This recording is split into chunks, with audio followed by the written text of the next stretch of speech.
Bài thơ Tiếng còi tàu của tác giả Hồng Vi.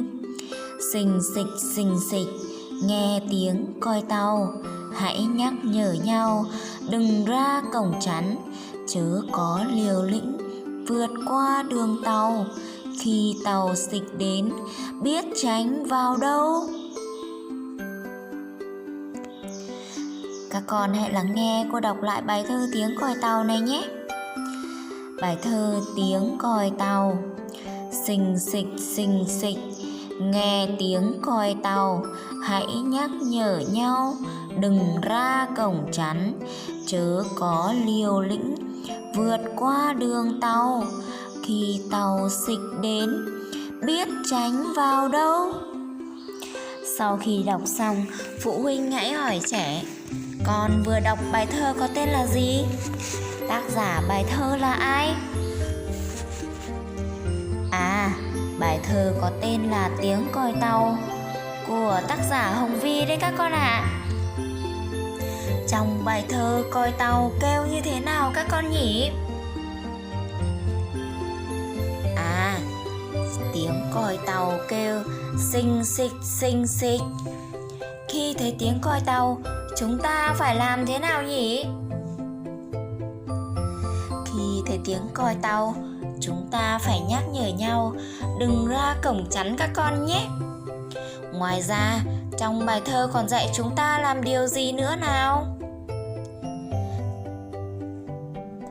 Đúng rồi đấy, đó là chớ có liều lĩnh vượt qua đường tàu.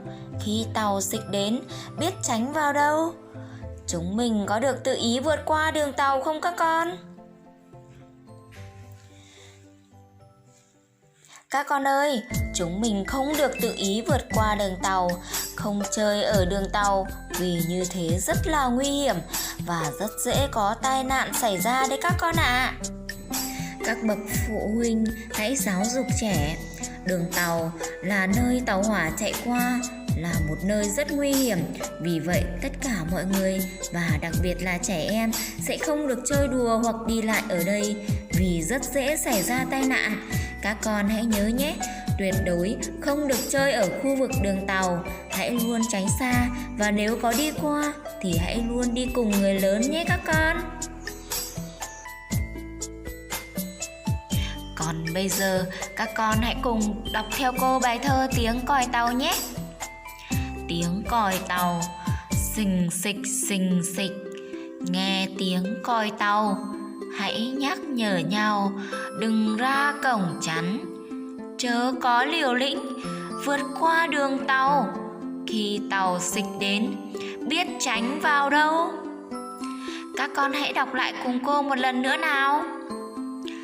Tiếng còi tàu, xình xịch, nghe tiếng còi tàu, hãy nhắc nhở nhau đừng ra cổng chắn, chớ có liều lĩnh vượt qua đường tàu.